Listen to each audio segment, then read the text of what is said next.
வணக்கம். Welcome to Ponmariyan channel. Advance happy new year 2024. இன்றைக்கி நம்ம 2023 கடைசி நாளில் இருக்கோம். அதனால் இந்த வருஷம் வந்த டாப் 10 தமிழ் மூவிஸ் என்னென்னு இந்த வார அலசலில் பார்ப்போம். 2023 தமிழ் திரையுலகை பொறுத்த வரைக்கும் சிறப்பான ஆண்டு.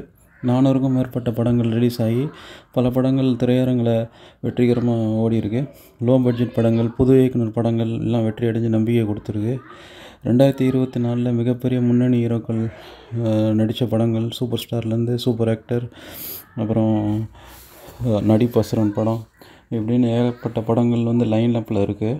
ஸோ அதுவும் நல்ல வளமாக அமைஞ்சு எல்லாமே மிகப்பெரிய ஹிட்டாகி சூப்பர் டூப்பர் ஹிட்டாகி திரையுலகம் செழிப்பாக இருக்கணும் நம்ம வாழ்த்துக்களை தெரிவிச்சுக்கிறோம். நம்ம விருப்பமாக தான். அது இல்லாமல் இந்த வருஷம் ஹிந்தியை பொறுத்த வரைக்கும் 2 படம் 1000 கோடியை தாண்டியிருக்கு. அது பாலிவுட் பாஷான்னு சொல்லப்படுற ஷாருக்கான் அவர்களோட பதான் வருஷ தொடக்கத்தில் வந்துச்சு. அதுக்கப்புறம் இப்போ சமீபத்தில் ஒரு 2 மாதம் முன்னாடி வந்த ஜவான், 2 படமும் 1000 கோடியை தாண்டியிருக்கு. அது இல்லாமல் தென்னிந்திய திரையுலகமும் கிட்டத்தட்ட பல 100 கோடியை தாண்டின படங்களோட பங்களிப்பும் அளித்து இந்திய திரையுலகமே இந்த வருஷம் ரொம்ப செழிப்பாக இருக்குன்னு கண்டிப்பாக சொல்லலாம். அது இல்லாமல் இந்த வருஷம் வந்த பல படங்கள் நம்பிக்கை அளிச்சிருக்கிறதால அடுத்த வருஷத்துக்கான அந்த ஆயத்த பணிகள்லாம் சிறப்பாக நடந்துகிட்ருக்கு. ஷூட்டிங்லாம் அங்கங்கே போய்கிட்டுருக்கு. எல்லா நடிகரும் முன்னணி நடிகரெல்லாம் நடிச்சிட்டு இருக்காங்க. ஸோ நல்ல எதிர்பார்ப்போட 2024 வாழ்த்துக்கள்.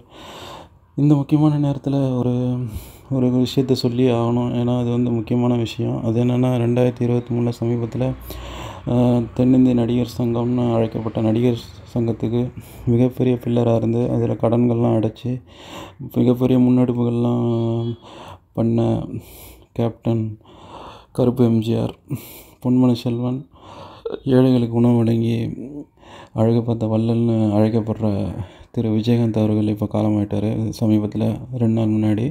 அதுக்கு நம்ம ஆழ்ந்த இரங்கலை தெரிவித்தோம், வீடியோவும் போட்டோம். அது இல்லாமல் பல காமெடி நடிகர்கள், இயக்குநர்கள்லாம் இந்த வருஷம் எதிர்பாராத விதமாக இறந்தாங்க. அதெல்லாம் அதிர்ச்சி அளிக்கக்கூடிய விஷயமா இருக்குது. இந்த தமிழ் திரையெல்லாம் இல்லாமல் மலையாளம், அப்புறம் ஹிந்தி, பல இந்திய திரையுலகத்தில் பலரும் இறந்துருக்காங்க. ஸோ அவங்க எல்லாருக்கும் நம்மளோட ஆழ்ந்த அஞ்சலி அனுதாபங்களையும் தெரிவிச்சுக்கிறோம். வாங்க இந்த வாரம் டாப் 23 ஒரு லிஸ்ட் என்னென்ன பார்க்கலாம். இந்த லிஸ்ட்டு படங்களோட ரிலீஸ் அடிப்படையில் பண்ணியிருக்கோம். பல படங்கள் விட்டு போயிருக்கலாம். சில பேர் சில முன்னணி நடிகர்களோட ரசிகர்கள் வந்திருக்கலாம். அந்த படங்கள் இதில் விட்டு போயிருக்கலாம். ரசனை கண்டிப்பாக வேறுபடும். எல்லாருக்கும் பிடிச்ச படம் அமையது கஷ்டம். அதனால் உங்களுக்கு பிடிச்ச படங்களை பின்னோட்டத்தில் தெரியப்படுத்துங்க. அது என்னென்னமோ நம்ம தெரிஞ்சுக்கிறோம். அது இல்லாமல் சில படங்கள் ஸ்பெஷல் மென்ஷன் டாப்பிக்கில் சொல்லியிருக்கோம். இந்த படங்கள்லாம் ஒரு முக்கியமான சில யூனிக்கான ஒரு ஸ்பெஷல் குவாலிட்டியாக இருந்த படங்கள். அந்த படங்கள் பெரும் வரவேற்பு பெற்றுச்சு. ஸோ அதையும் தெரிவிச்சிருக்கோம். ஸோ இந்த லிஸ்ட்டு வெகுஜன மக்களாலேயும் சரி, என்னாலேயும் சரி, முக்கால்வாசி பேரை கவர்ந்த அளவுக்கு என்னால் முடிஞ்ச அளவுக்கு நான் கவர் பண்ணியிருக்கேன். ஸோ இது நான் திரும்ப சொல்கிறது என்னென்னா ரிலீஸ் அடிப்படையில் தான். இதில் 1, 2, 3 வரிசைலாம் கிடையாது. இந்த நடிகர் முன்னாடி அந்த நடிகர் அப்புறம்லாம் கிடையாது. இதில் எல்லா படமும் கலந்தான் இருக்குது. புது இயக்குனர் படங்களும் இருக்குது, பெரிய இயக்குனர், புது நடிகர், பெரிய நடிகர், எல்லா படங்களுமே கலந்து தான் இருக்குது. ஸோ இது நடிகர்களை வச்சும் கிடையாது இந்த லிஸ்ட்டு. ஸோ எனக்கு இது என்னென்னு தோணுதோ என்னோடய அபிப்பிராயத்தை வச்சு நான் முடிஞ்ச அளவுக்கு என்னோடய ரசனையை வச்சு என்னோடய எக்ஸ்பீரியன்ஸை வச்சு நான் பண்ணியிருக்கேன். ஸோ இந்த வேறுபடலாம் திரும்ப தான் சொல்லிக்கிறேன். ஸோ அதனால் இது நடிகர்களை எந்த விதத்துலேயும் கம்மி பண்ணுறதுக்குன்னு லிஸ்ட்டு கிடையாது. ஸோ இது ஒரு புரிதலுக்காக இந்த வருஷம் என்னென்ன படங்கள் அப்படின்னு சொல்லி நம்ம மக்களுக்கெல்லாம் தெரிஞ்சுக்கலாம். அப்புறம் ஓடிடியில் அந்த படங்கள் பார்க்கறதுக்கும் யூஸ்ஃபுல்லாக இருக்கும். அதனால் நான் அந்த தம்ப்நெயில்லே என்னென்ன ஓடிடியில் இருக்குன்றதையும் நான் தெரியப்படுத்தியிருக்கேன். ஸோ அந்த படத்தெல்லாம் பாருங்கள், ஓடிடியில் பாருங்கள். ஸோ அதுக்கப்புறமா வர வருஷங்கள்லேயும் படங்களை தேட்டர்களில் பார்த்து திரையுலகத்தை சரி பார்க்கணுன்னு நான் கேட்டுக்கிறேன். என்டர்டெயின்மெண்ட் இண்டஸ்ட்ரி நல்லா டெவலப் ஆனால் நம்ம மக்களோட கலையெல்லாம் வளர்ந்தால் தான் நல்லது. ஒரு இந்திய திரையுலகத்துக்கு நல்ல விஷயம். அது இல்லாமல் இந்த சேனல் இது வரைக்கும் சப்ஸ்கிரைப் பண்ணலன்னா சப்ஸ்கிரைப் பண்ணி கேட்டுக்கிறேன். இதில் திரைப்பட புது படங்களோட ரிவ்யூஸ் தேட்டர்களில் வரும்போது சரி, அதுக்கப்புறம் தேட்டருக்கு அப்புறம் ஓடிடியில் வரும்போது எப்படி இருக்குன்னு தெரிஞ்சுக்கிறதுக்கு யூஸ்ஃபுல்லாக இருக்கும். வாங்க இனி இந்த 2023 எந்தெந்த படங்கள் டாப் 10 ஒரு லிஸ்ட்டு, அதாவது ரிலீஸ் வைஸில் பார்த்துடலாம். என்னோடய ஒரு புரிதல் படி வாங்க லிஸ்ட்டுக்கு போகலாம்.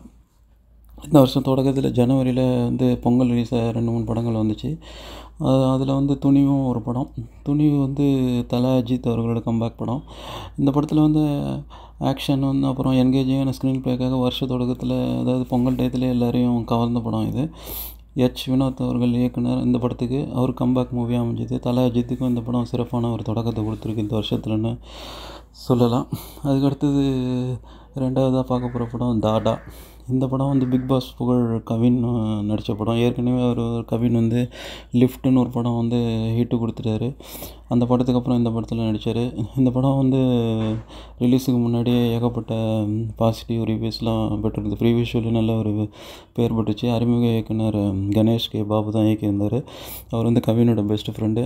அது இல்லாமல் பிக் பாஸில் இப்போ இருந்த அந்த பிரதீப் ஆண்டனியும் இந்த படத்தில் முக்கியமான கேரக்டரில் பண்ணி நல்லா எஸ்டாப்ளிஷ் ஆகியிருந்தார். அதுக்கப்புறம் தான் பிக் பாஸுக்கு அவரும் போயிருந்தார். ஏற்கனவே கவினை பார்க்க போயிருந்தப்போ ஃபேமஸ் அவர் அந்த பிரதீப் ஆண்டனி. ஸோ அவரும் இந்த படத்தில் தான் அறிமுகம் ஆகிருக்குன்றது குறிப்பிடத்தக்கது. ஸோ இந்த படம் இப்போ ஓடிடியில் அவைலபிளாக இருக்குது. எதுலன்றது தம்ப்நெயில் பார்த்து தெரிஞ்சுங்க. அதுக்கடுத்து தான் 3வதாக பார்க்க போகிற படம் அயோத்தி. மனிதம் வெல்லம் அப்படிங்கிறத டாக்குமெண்ட்ரியாக ஒரு ப்ரீச்சிங் மூட்டை சொல்லாமல் விறுவிறுப்பாக சொல்லி எல்லோரையும் ரசிக்கக்கூடிய அளவில் கிளைமேக்ஸில் நிகழ வச்சு சூப்பர் டூப்பர் ஹிட்டான படம். வசூல்லையும் நல்ல சாதனை புரிஞ்ச படம். ஓடிடிலையும் நிறைய ஒரு வியூஸ் பார்த்த படம். இப்போ வந்து ஜீயில் அவைலபிளாக இருக்குது இந்த படம். ஓடிடியில் பார்க்காதவங்க இந்த படத்தை பாருங்கன்னு நான் கேட்டுக்கிறேன். அதுக்கடுத்தது 4வது நான் பார்க்க போகிற படம் குட் நைட். கொரட்டையை வச்சு கான்செப்டை வச்சு ஒரு படம், ஃபுல் படம், முழு நீள படம் எடுக்க முடியுமா அப்படின்னு யோசிக்கிறவங்க இருக்கலாம். ஆனால் அதே வந்து மலையாள படங்கள் மாதிரி கையாண்டு அந்த ஒரே ஒரு ஒன்லைனை வச்சுக்கிட்டு படம் ஃபுல்லாக வந்து விறுவிறுப்பாக கொண்டு போய் படத்தை வந்து ரசிக்கிற அளவு பண்ணியிருக்காங்க. ஜெய்பீம் படத்தில் கவனம் ஈர்த்த மணிகண்டன் தான் இந்த படத்தில் ஹீரோவாக நடிச்சிருக்காரு. ஸோ இந்த படமும் இப்போ ஓடிடியில் அவைலபிளாக இருக்குது. பார்த்துட்டு உங்கள் கருத்துக்களை தெரியப்படுத்துங்க பின்னிடங்களில். அடுத்தது 5வது இடத்துல போர் தொழில். சுப்ரீம் ஸ்டார் சரத்குமார் வந்து இப்போ செகண்ட் இன்னிங்ஸில் எல்லா படமும் அவருக்கு சிறப்பாக அமைஞ்சிட்டு வருது. அவரும் அசோக் செல்வன் அவர்களும் நடித்து அவங்க காம்பினேஷனில் இந்த படம் விறுவிறுப்பான படமாக அமைஞ்சிது. எந்த இடத்துலையும் போர் அடிக்காமல் ஒரு புது இயக்குனர் தான் இந்த படத்தை இயக்கியிருந்தார். படம் வந்து நல்ல விறுவிறுப்பான படம். எங்கேயுமே ஆரம்பத்துலேருந்து முடிவு வரைக்கும் போர் அடிக்காமல் போய் எல்லா தரப்பு ரசிகர்களையும் கவர்ந்த படம்னு பேர் வாங்கின படம். அடுத்ததாக டிடி ரிட்டர்ன்ஸ். சந்தானம் அவர்கள் வந்து சமீப படங்களில் எதுவுமே ஹிட் ஆகலை முன்னாடி, இந்த படத்துக்கு முன்னாடி அப்படின்னு சொல்லியிருந்த சமயத்தில் இந்த டிடி ரிட்டர்ன்ஸ் வந்தது. மிகுந்த எதிர்பார்ப்போட வந்தது. டிடி ரிட்டர்ன்ஸ் 1க்கு அப்புறம் டிடி ரிட்டர்ன்ஸ் 2. இந்த படத்தில் வந்து ஃபுல் அண்ட் ஃபுல் காமெடியாகவே இந்த படம் பேசப்படுது. அதுவும் டாட்டான்னு அப்படி அந்த ஒரு ஸ்டண்ட் மாஸ்டர் பெப்சி விஜயன் அவர்கள் பண்ணியிருக்க அந்த காமெடியெலாம் வேறு லெவலில் இருந்தது. படத்தில் எல்லாருக்குமே நல்ல ஸ்கோப் கொடுத்து ஸ்பேஸ் கொடுத்து இந்த படத்தையும் சந்தானம் அவர்கள் ஹிட் ஆகியிருக்காங்க. ஸோ அவருக்கு நம்ம வாழ்த்துக்கள் தெரிவிச்சுக்கலாம். டிடி ரிட்டர்ன்ஸும் இந்த வருஷத்தில் சிறப்பான படங்களில் காமெடிக்கு கொண்டாடப்பட்ட படங்களில் ஒன்று. அடுத்ததாக வந்து 7வது பார்க்க போகிற படம் சூப்பர் ஸ்டார் அவர்களோட நடிப்பில் மிகுந்த எதிர்பார்ப்போட வெளியான படம் ஜெயிலர். சமீப படங்களில் சூப்பர் ஸ்டாருக்கு மிகப்பெரிய கலெக்ஷன் கொடுத்த படம். கிட்டத்தட்ட ஒரு 600 கோடி கிட்ட லாபத்தை அளித்த படம்னு சொல்லிக்கிறாங்க தயாரிப்பு தரப்பில்.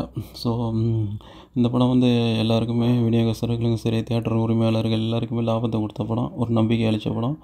சூப்பர் ஸ்டாருக்கும் நல்ல ஒரு படமாக அமைஞ்சதில் நமக்கு ரொம்ப மகிழ்ச்சி. கிட்டத்தட்ட 40 வருஷமாக சூப்பர் ஸ்டாராக இருக்காங்க.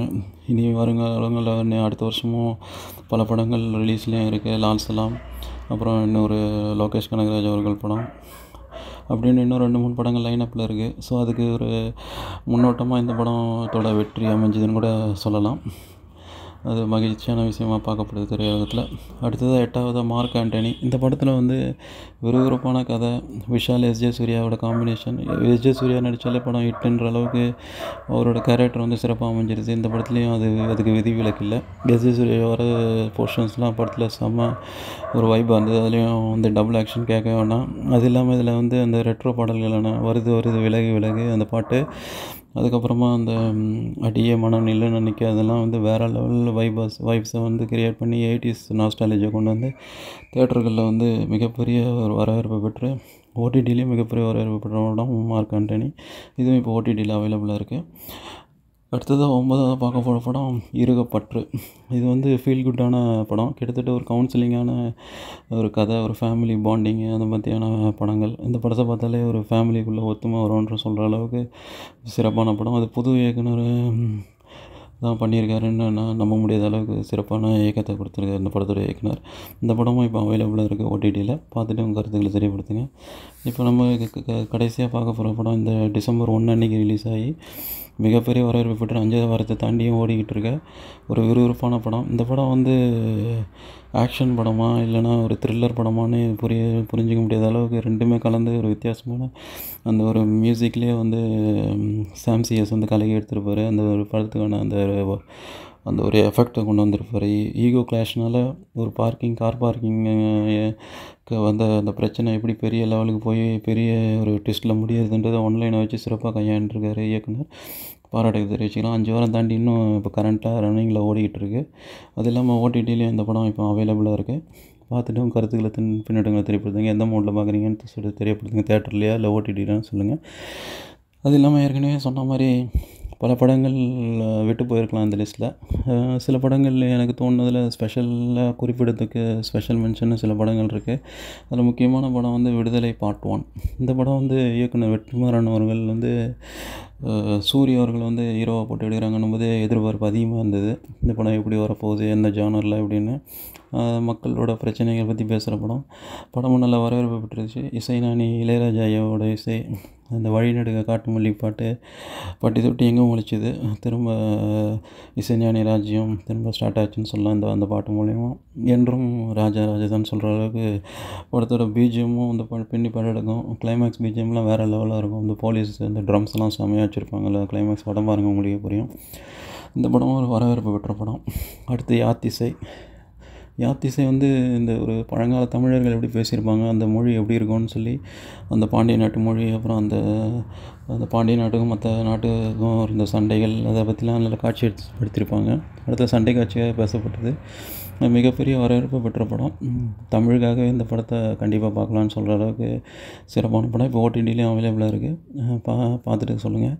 அடுத்ததாக லெஜெண்டரி இயக்குனர் மணிரத்னம் அவர்களோட வாழ்நாள் கனவாக பல பேர் முயன்றும் எடுக்க முடியாத படம் பொன்னியின் செல்வன் 1 மிகப்பெரிய வரவேற்பு பெற்றுச்சு. அதுக்கப்புறம் பொன்னியின் செல்வன் 2 வந்தது, இந்த பார்ட்டும் வந்தது. இந்த படமும் சிறப்பான படம் தான். இது ஏன்னா தமிழுக்காகவே பார்க்கலாம். தமிழ் வசனங்கள் வந்து அந்தளவு சிறப்பாக இருக்குது. அது இல்லாமல் மிகப்பெரிய பொருட்செலவில் பிரம்மாண்டமாக வந்த படம். பார்க்கறதுல எங்கேயுமே சிஜி ஒர்க்லாம் தெரியாத அளவுக்கு சிறப்பாக பண்ணியிருந்தாங்க. இந்த காலத்தில் வந்து பழைய கால அந்த வரலாற்று படங்கள் எடுக்கிறதே கஷ்டம். அதே சிறப்பான அளவில் கொண்டு வந்த இயக்குனருக்கும் அந்த படத்தோட மொத்த குழுவினருக்கும் பாராட்டுகளும் வாழ்த்துக்களை தெரிவிச்சுக்கலாம். தமிழை சிறப்பான கையாண்டதுக்காகவும் நம்மளோட மகிழ்ச்சியை தெரிவிச்சுக்கலாம். அடுத்ததாக மாமன்னன். இப்போ வந்து பல எடுத்த படங்கள்லாம் ஹிட்டுன்னு சொல்லக்கூடிய அளவுக்கு பேர் எடுத்த இயக்குனர் மாரி செல்வராஜோட அடுத்த ஹிட் படம் தான் மாமன்னன். இந்த படத்தில் வந்து முக்கியமான கேரக்டரில் வந்து மாமன்னன் கேரக்டரில் வடிவேலு அவர்கள் நடிக்கிறாங்கன்னும் போது இந்த படத்துக்கு ஹைப்பு கூடிச்சு. அதுக்கேற்ற மாதிரி வடிவேலு அவர்கள் படத்தில் வந்து எப்படி வந்து லெஜெண்டரி நடிகர் நாகேஷ் அவர்கள் பாலச்சந்திரன் ஒரு படத்தில் வந்து ஃபுல்லாகவே அந்த கேரக்டர்லாம் மாதிரி சிரிப்பே இல்லாமல் அந்த சோகமாக நடிச்சிருப்பார். அந்த மாதிரி இந்த படத்துலையும் ஒரு சீனில் கூட சிரிப்பே இருக்காது வடிவேலு அவர்களுக்கு. முற்றிலும் புதிய கதைக்களத்தை சிறப்பாக வந்து உள்வாங்கி அருமையாக நடிச்சிருப்பார். அது இல்லாமல் ஏற்கனவே விமர்சனம் சொன்ன மாதிரி காமெடி நடிகர்கள்லாம் வந்து கண்டிப்பாக அந்த குணச்சித்திர வயசில் சிறப்பாக வந்து நல்லா ஒரு இது பண்ணுவாங்க, நல்ல ஒரு பிரதிபலிப்பு ஏற்படுத்துவாங்க, நல்ல பாதிப்பு ஏற்படுத்துவாங்கன்னு சொல்லி நம்ம அந்த மாதிரி பல உதாரணங்களுக்கு சார்லி அவர்கள், அப்புறம் மறைந்த மணிவண்ணன் அவர்கள், அப்புறம் மனோபாலா அவர்கள் இப்படின்னு ஏகப்பட்ட பேரை குணச்சித்திர நடிகராகவும் நம்ம பார்த்துருக்கோம். அதே மாதிரி இப்போ வந்து வடிவேலு அவர்கள் நடித்து மிகப்பெரிய பேர் கொடுத்த படம் அவருக்கு, வடிவேலு அவர்களுக்கு ஒரு கேரியரில் பெஸ்ட் படம் கூட சொல்லலாம். அந்தளவுக்கு சிறப்பான படம். இதுவும் நல்ல பாராட்டு பெற்ற படம். அடுத்து பம்பர்னு ஒரு படம் வந்தது. இந்த படம் வந்து மிக சிறப்பான ஒரு நல்ல ஒரு கதை களம். இதுவும் மனிதத்தை பற்றி பேசின படம் தான். அயோத்தி மாதிரி ஒரு லாட்ரியில் விழுந்த பணத்தை கொண்டு போய்ட்டு அவங்க எதிர்பாராமல் வாங்கின ஆளுக்கு அந்த அடித்த பணத்தை வந்து மாலை போட்டு போய் கேரளாவில் வாங்கின அந்த லாட்ரிக்கு விழுந்தது. அந்த கேரளாவிலேருந்து ஒரு முஸ்லீம் பெரியவர் வந்து ஒரு இந்துவை தேடி வந்து கொடுத்துட்டு போகிற மாதிரி, அவரும் கஷ்டத்தில் இருப்பார், அவரும் வந்து கொடுத்துட்டு போகிற மாதிரி கதைக்கலாம். படம் வந்து சிறப்பான படம். லோ பட்ஜெட் படம்னாலும் அந்த படத்தை வந்து சிறப்பாக பண்ணியிருப்பார் படத்தோட ஹீரோ வெற்றி. இந்த படமும் நல்ல ஒரு வரவேற்பு பெற்ற படம் தான். அடுத்து சித்தா. இந்த படம் வந்து மிகப்பெரிய ஒரு சமுதாய விழிப்புணர்வு ஏற்படுத்தின படம். இந்த படத்தோட ஹீரோ சித்தார்த் வந்து இந்த படத்தை ப்ரொடியூஸ் பண்ணியிருந்தாருன்னா பார்த்துங்க, அந்தளவுக்கு படத்தோட ஸ்ட்ராங்கான ஒரு ஸ்க்ரீன் ப்ளே. படமும் ஓரளவுக்கு நல்ல வரவேற்பு பெற்ற படம். நல்ல ஒரு மிடில் கிளாஸில் நல்ல ஒரு வரவேற்பு பெற்று எல்லா தரப்பினாலையும் பாராட்டப்பட்ட படம், பல விருதுகள் பெற்ற படம். இந்த படம் இப்போ ஓடிடியில் அவைலபிளாக இருக்குது. அடுத்தது பரம்பொருள். இந்த படம் வந்து எதிர்பாராத ஒரு நேரத்தில் வந்து சிறப்பான வெற்றியை பெற்ற படம். இந்த படத்தில் வந்து சிலைக்கடத்தலை பற்றி சிறப்பாக காட்சிப்படுத்தியிருப்பாங்க. படம் வந்து பல ட்விஸ்ட் அண்ட் டர்ன்ஸ் நடந்தது. கிளைமேக்ஸ் வந்து எதிர்பாராததால் கவர்ந்துச்சு. இந்த படமும் வணிக ரீதியாக வெற்றி பெற்ற படம் தான். இதுவும் இப்போ ஓடிடியில் அவைலபிளாக இருக்குது. அடுத்தது ஜிகிரு தண்டா XXX, கார்த்திக் சுப்புராஜ் அவர்களோட படம். இந்த படம் வந்து நல்ல ஒரு மிகப்பெரிய வரவேற்பை பெற்றுச்சு இந்த வருஷம். இந்த கதைக்களம் வந்து 80களில் நடக்கிற மாதிரி கதைக்களத்தை வந்து சிறப்பாக காட்சிப்படுத்தியிருப்பார். WR சப்ஜெக்ட்டு திரும்ப SJ சூர்யா அவர்கள் நடிப்பில். அப்புறம் ராகவ் லாரன்ஸ் அவர்கள் கேரியர் பெஸ்ட் படம் சொல்கிற அளவுக்கு இந்த படமும் பேர் வாங்கிச்சு. இந்த படத்துக்கும் மிகப்பெரிய வரவேற்பு இருந்துச்சு. ஸோ இந்த படமும் இப்போ ஓடிடியில் அவைலபிளாக இருக்குது. பார்த்துட்டு கருத்துக்க தெரியப்படுத்துங்க. ஜோ, பிரேமம், ஆட்டோகிராஃப் மாதிரியான ஒரு நல்ல ஒரு கதைக்களம். இந்த படம் வந்து ஃபீல் குட்டாக இருந்தது. ரியோராஜிக்கு வந்து விஜய் டிவிலேருந்து வந்த பிரபலம் அவருக்கு வந்து படங்கள் இது வரைக்கும் சரியாக அமையலை. இந்த வருஷம் இந்த படம் நல்லா சிறப்பாக அமைஞ்சிருக்கு. வருங்காலங்களில் நிறைய படங்கள் அவருக்கு அமையணுமா வாழ்த்துக்களை தெரிவிச்சுக்கலாம். ஸோ இதான் இந்த 2023 ஒரு லிஸ்ட்டு. ஸோ இந்த லிஸ்ட்டை பார்த்துட்டு உங்கள் கருத்துக்களை பின்னோட்டங்களை தெரியப்படுத்துங்க. அது இல்லாமல் 2024 ஏற்கனவே சொன்ன மாதிரி சூப்பர் ஸ்டார் படம், சூப்பர் ஆக்டர் படம், அப்புறம் தளபதி அவர்கள் விஜய் அவர்கள் படம், அப்புறம் நடிப்பசுரன் அவர்கள் படம், இப்படின்னு ஏகப்பட்ட லைனப் இருக்குது. அடுத்த வருஷம் இந்தியன் 2, லால் சலாம், இந்த மாதிரி பேனர் உள்ள படங்கள், இயக்குனர் சங்கரோட இந்தியன் 2 படம் அப்படின்னு ஏகப்பட்ட படங்கள் வருது. ஸோ எல்லா படத்தையும் பார்த்துட்டு கொண்டாடுங்க. அடுத்த வருஷம் சிறப்பாக அமைய, 2024 சிறப்பாக அமைய நம்ம வாழ்த்துக்கள் வச்சுக்கலாம். Happy new year 2024 தெரியப்படுத்திக்கிறோம். வேறொரு திரைவிமர்சனம் முன்னோட்டம் அல்லது அப்டேட்டில் சந்திப்போம். அதுவரை நன்றி, வணக்கம்.